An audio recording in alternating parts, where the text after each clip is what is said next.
This podcast is a member of the Wrestle Joy podcasting network. Visit WrestleJoy.com to hear the rest of our great podcasts, as well as interviews, show reviews, articles, and more, as we bring out the joy in the wrestling world today.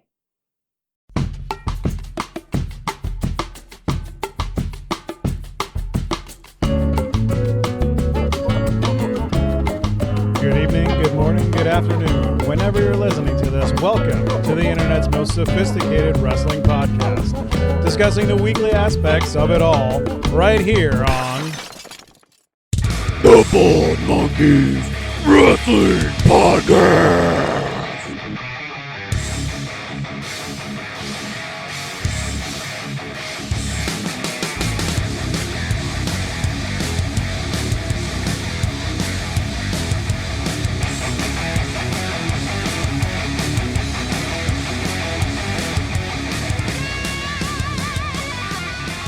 All right, welcome back to the Bald Monkeys Wrestling Podcast. Once again, I'm Christopher back with you. We got another special one today for you.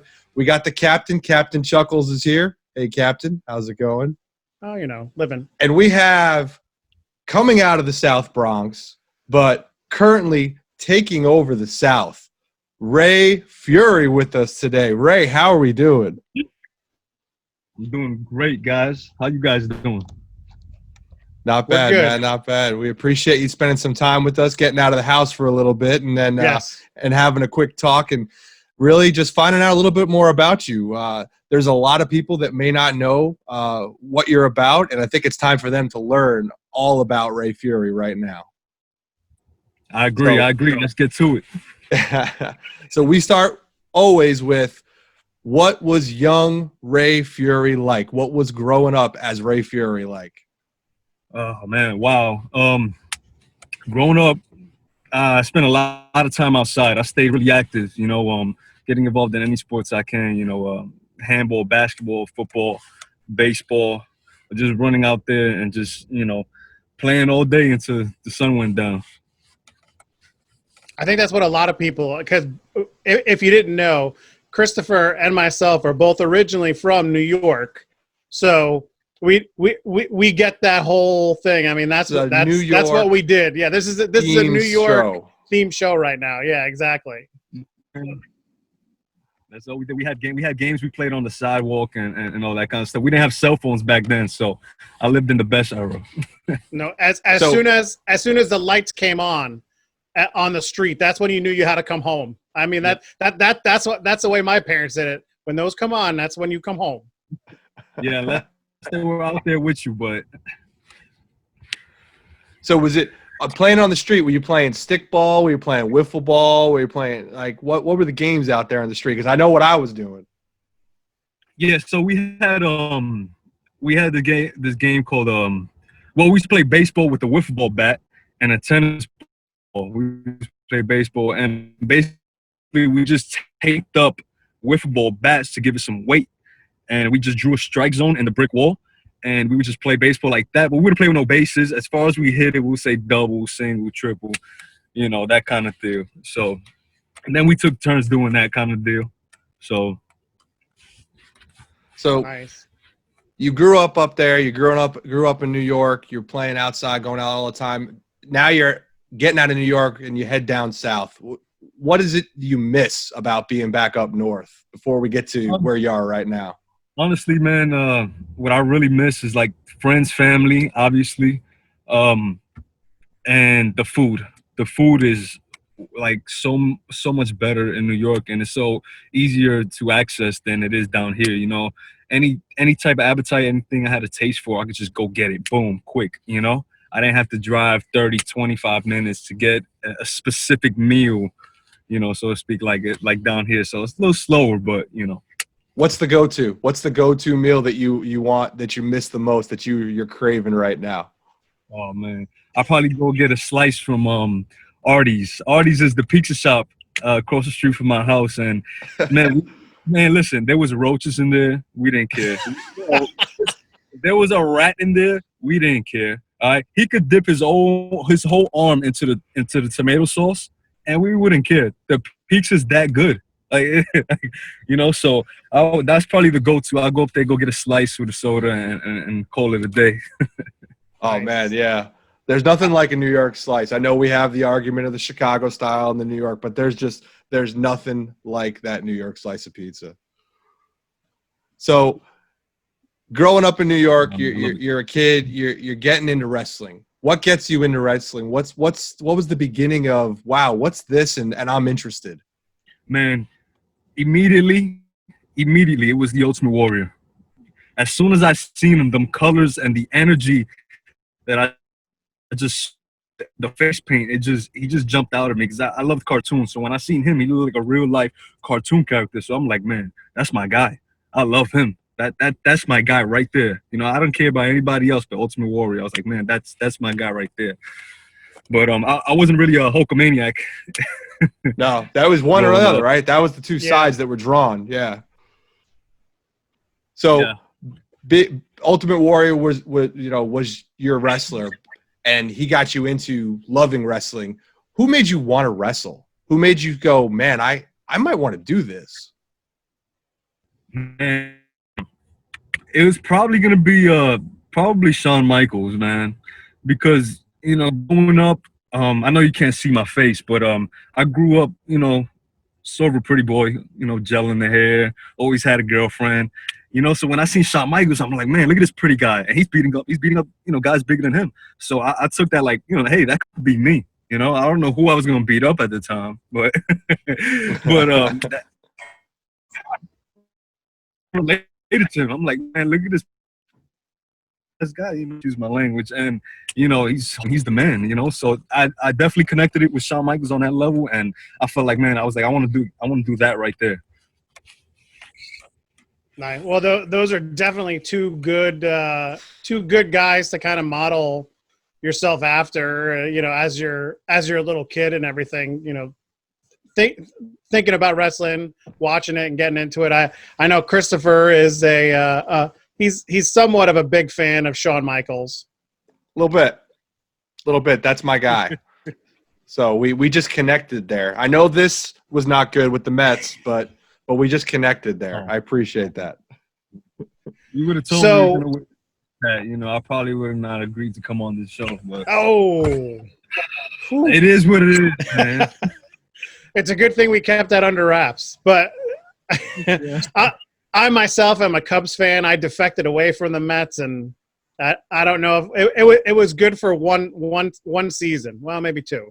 But yeah, I couldn't take the Mets. But both of us have been to Yankee Stadium, Shea Stadium, Citi Field, the new Yankee Stadium, a bunch of different times.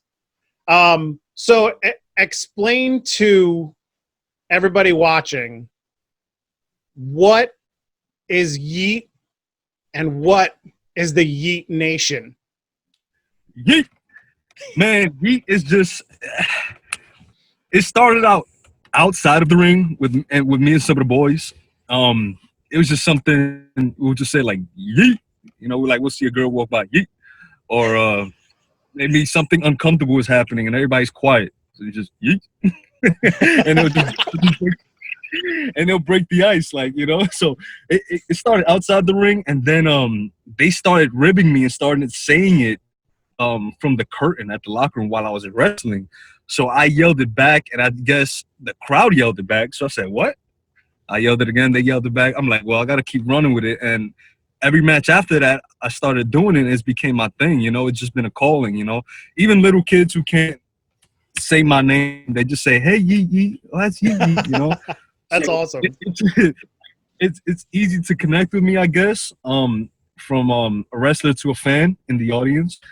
So I just kept running with it, man. I love it. I think it's hilarious. I think it's great. I just feel like if I was in that spotlight, that certain spotlight, you know what I mean? And I could just run with this Yeet thing and make thousands. It's also like it's an uplifting positive. I mean, it's literally only 4 letters, but it's like an uplifting positive little like Yeet. Oh wait, huh? That makes me feel good. I got it. Like, let's go. Come on. So go ahead. I'm sorry. It just feels good sometimes. Like I'll be going to a new state I've never been before, and My music cuts off. I'm in the ring. I'm about to lock up, and I just hear yeet, and I just immediately just snap my neck. I'm like, oh man, and that feels good. You know what I mean? Because it's like, okay, they know who I am. You know, and from there it's easy street. You got that little catchphrase that is like golden in wrestling. Man, and growing up in the 90s, man, where catchphrases and slogans were so prominent, you know, in the Attitude Era, that's kind of, you know, that's kind of like been my thing. Like I loved all the Rock slogans and catchphrases. So I always felt like I wanted to do something like that if I broke into business. So I'm glad that, you know, organically came to me, you know? Yeah. So explain to us where the imagination came with the froggy elbow bomb. Like where did that even come from to put those two moves together? So long story short, in training, I'm a big fan of top rope moves, and I was like, well, what can I do and what I can't do? And I was like, I always loved D'Lo Brown's frog splash. You know, I don't think enough people talk about it, but he had a beautiful frog splash. So I tried that a few times, but I was afraid to land on my belly because it's you know, knock the wind out of you. So I would turn at the last second, and I would just, you know, hit the side of my body. And so you know, I was recording it, and they're like, hey, do that again. And it looked kind of like an elbow. So I was like, yeah, you're right. It does look like an elbow. I was like, well, let me practice a frog splash elbow, and boom. I was like, I don't see anybody doing it. It's different, you know? I was like, let's try it, you know? And at the time, I didn't have a finishing maneuver starting out. So I immediately latched onto that. It worked. It gets a pop every time I use it. So it was a no-brainer. And AKA the F-bomb. That's exactly what I was going to go. I was going to say, and what is it? So we had a discussion offline. This was a while ago about some top rope moves, and I said, man, it would be really awesome if someone could do a front flip into an elbow drop. And everyone was like, dude, no, there's no way. No one can do that. No one's gonna do that. I said, no, I'm like, there's definitely people out there that can do that. And in my opinion, after seeing a bunch of your matches, you are definitely one of the people out there that could pull that off. So everyone that I talk to about that, you're wrong. It can be done. It can be done. You got to land like precisely the right way, but it definitely can be done. And there's people out there I know who can do it. Nice. So right now you're on the independent scene. I mean, not literally right now because the whole world is shut down because of COVID, but yeah. You're currently the Elevate Pro Wrestling Champion, and now and I term this, and it sounds like the title to a Lord of the Rings book, but the Year of Fury and the 5 belts. Tell everybody where else you are a champion right now. All right, so yeah, last year I obtained 5 championships. First one is the Pro Wrestling Ego Styles Championship, which is based out of here in Mississippi. The other one is the Lost Art of Wrestling Championship, also based out of Mississippi. Their new promotion. I have 2 tag team titles, one for Revolt Pro Wrestling and one for Combat Pro, which is based out of and I have the Elevate Pro Championship. Nice. I love that picture. That's like the right on the top of your all Twitter page with just all the belts right there going, yeah, what? Come on. Come get me, bro. Bring it. So, Ray, you got all those belts. You got all those championships. And I mean, and how do you stay motivated? Like, how do you keep yourself hungry for more? Man, it's funny because I feel like 5, as selfish as this might sound, I feel like 5 titles is not enough. Like, yeah, you know, people might take a second look like, oh, man, he got 5 belts. But it's still not enough to keep yourself relevant and keep yourself in that discussion of one of the best on the indie scenes. You know, you have to keep doing more. You can't keep producing. You got to keep selling. You got to keep making videos and so on and so on. You can't just be content on what you already have, you know, because there's some titles out there that a guy might have 1, 2, maybe 3 belts, but you know, he might just be in a 45-minute radius of where he's at, you know, so sometimes they don't mean much. You know, nobody knows that they're from 3, 4 different states, you know, so they just see the picture of 5 belts. So it still reminds me like, hey, you still have a lot of work to do. You know, this means because it can be gone just like that. Yeah. No, it just seems like it's hard right now to break in because it seems like there's so many guys out there and it's setting yourself apart from everybody else. So you got a decent, you got a good persona. You got a decent track record now. You know, how do you set yourself apart? How do you keep driving towards putting yourself out there? What's the goal right now? I think the goal is location. I feel like I want to say I've tapped out where I'm at because I feel like I've done a lot where I'm at. I feel like I'm in the middle. I'm in Mississippi, so I can hit Texas, Louisiana on the left and go a little up north and then hit whatever states on the right side. But I feel like I need to move somewhere where I can have a bigger stage, so to speak, and have some new fresh matchups and continue changing my look. Because I have a saying, a philosophy that I feel like works in this business is either A, you're going to have to be really good in the ring, or B, you're going to have a off-the-wall charisma personality, sort of like the Boogeyman, you know? Yeah. It's either gimmick or in-ring. You got to have one of the two. And I feel like I have a little both. I have a really good gimmick with my personality, my charisma, my connection with the audience. And then I can go in the ring as well and I can switch it up. So I feel like I got a little bit of both.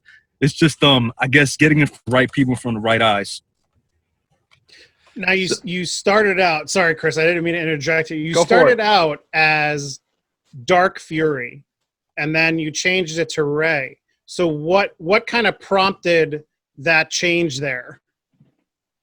Well, when I started out, they gave me the name of Dark Fury, the guy who helped train me, and it was supposed to be something temporary. It wasn't supposed to last. The mask wasn't supposed to last. It was just going to be temporary till I get my feet under me, and then I take it off and become whoever I wanted.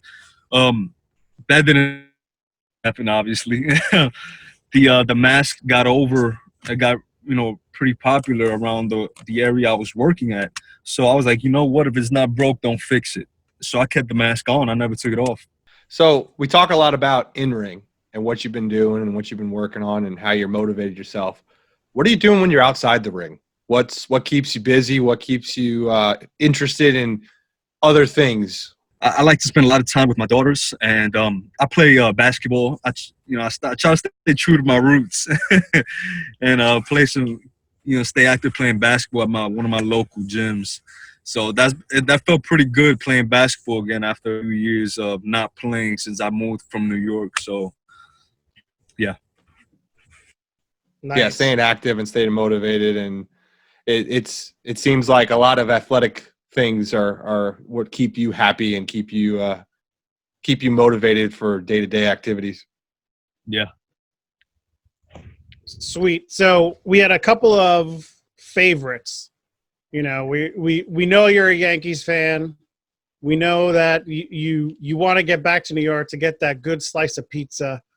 But what is your favorite city to wrestle in that you've been to so far?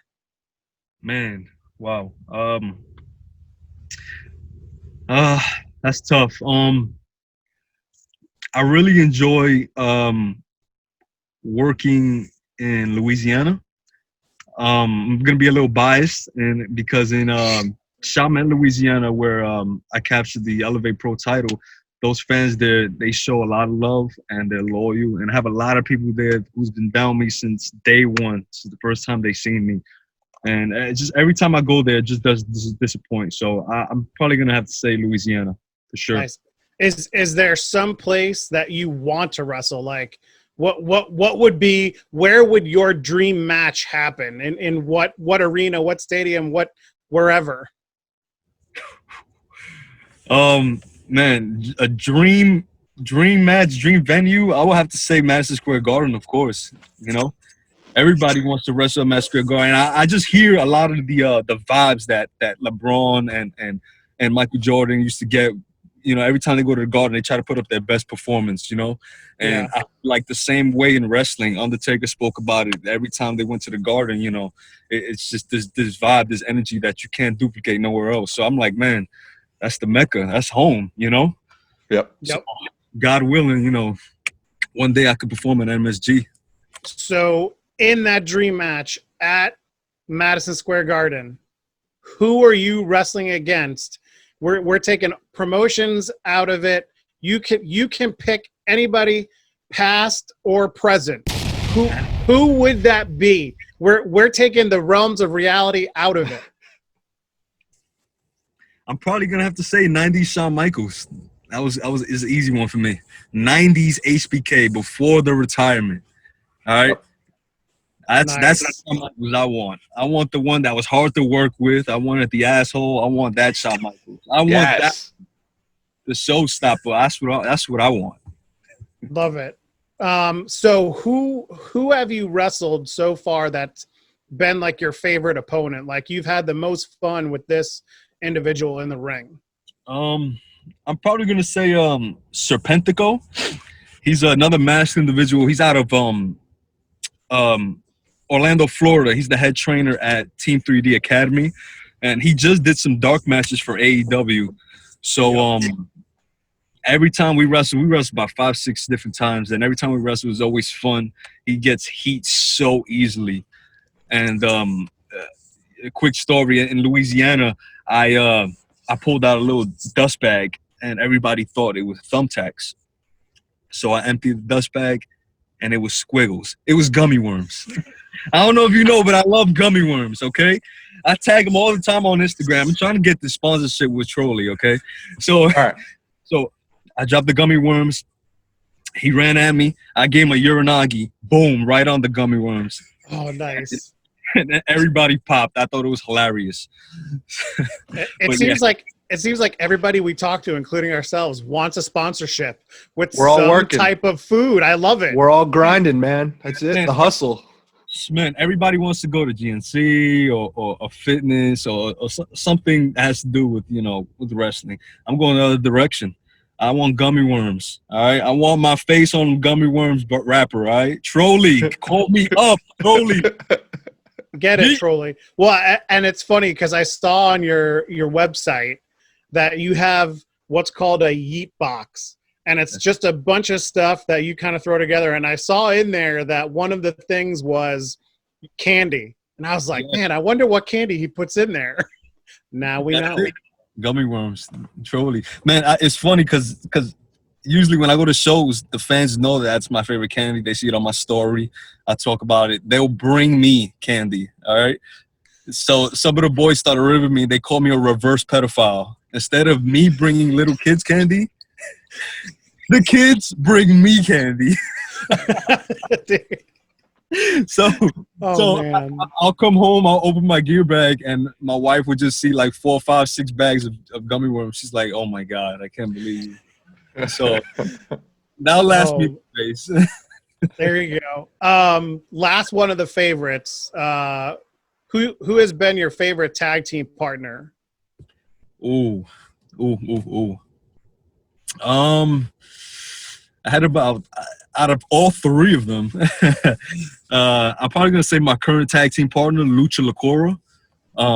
We fought so many times up and down the South for different promotions, and we beat the shit out of each other, man. We killed each other. He hits me so hard. He does not hold back. And so it's funny when he approached me about being in a team, I was like, yeah, sure, let's do it. And that's who we won. That's how I won my tag team titles, was with him. So I guess they like what they say, you know,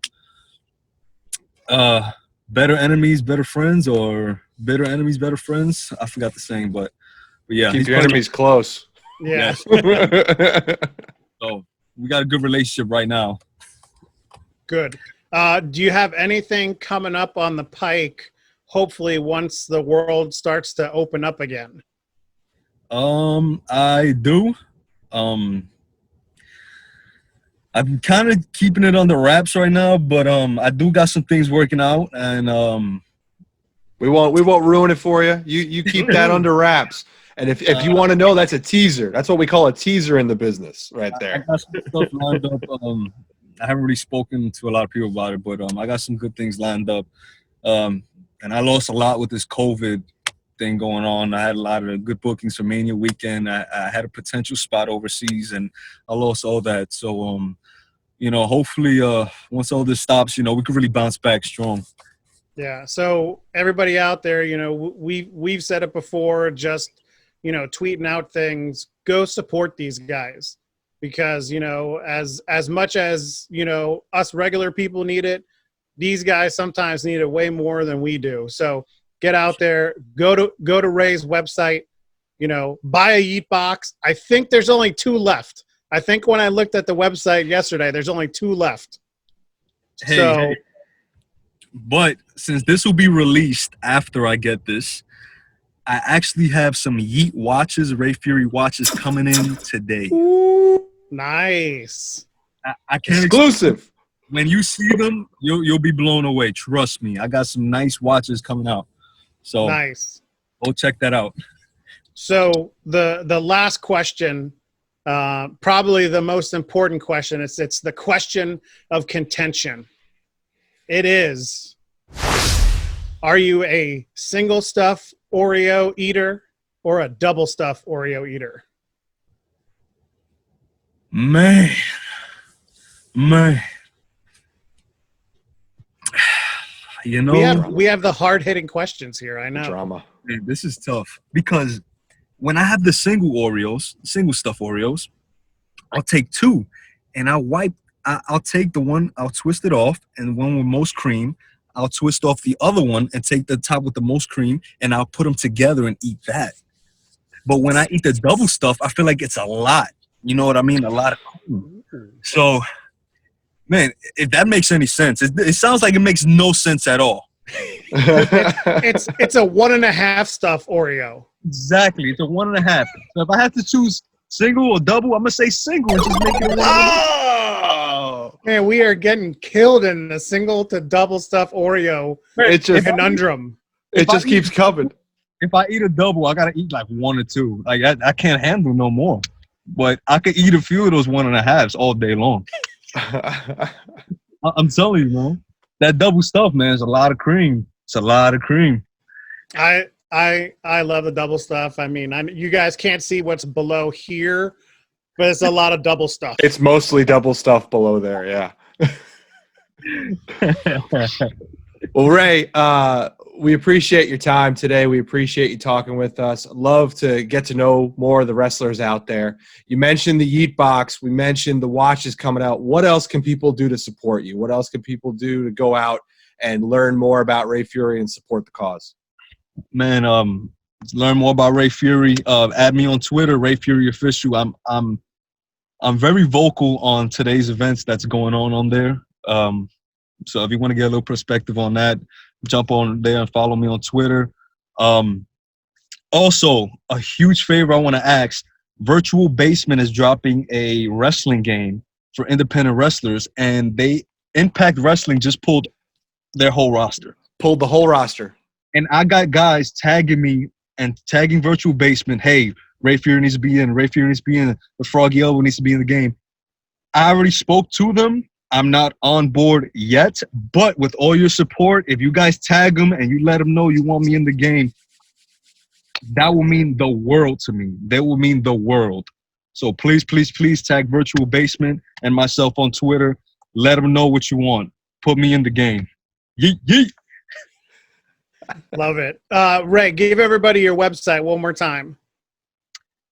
Twitter, Rey Fury Official. Instagram, Rey Fury Official. And on Facebook, Rey Fury. And if you get on one of those sites, you'll find my Big Cartel website where I'm selling T-shirts, Rey Fury action figures, mask, Yeet box, watches, wristbands. I had bath bombs. Anything you could think of, I have it. I am your walking Walmart. The task swinging, F-bomb dropping. Masked Man Rey Fury. Yeet, yeet. Awesome. I love it. Well, Rey, thank you so much for joining us today. We really appreciate it.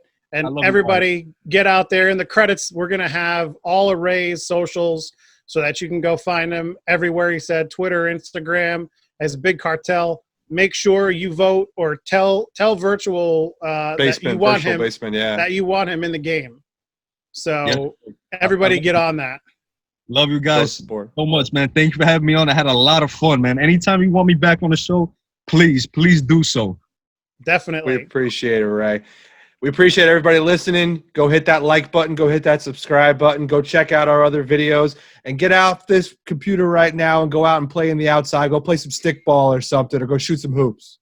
Go Mets. Thanks, guys. Thanks, guys. All right, guys. Be good.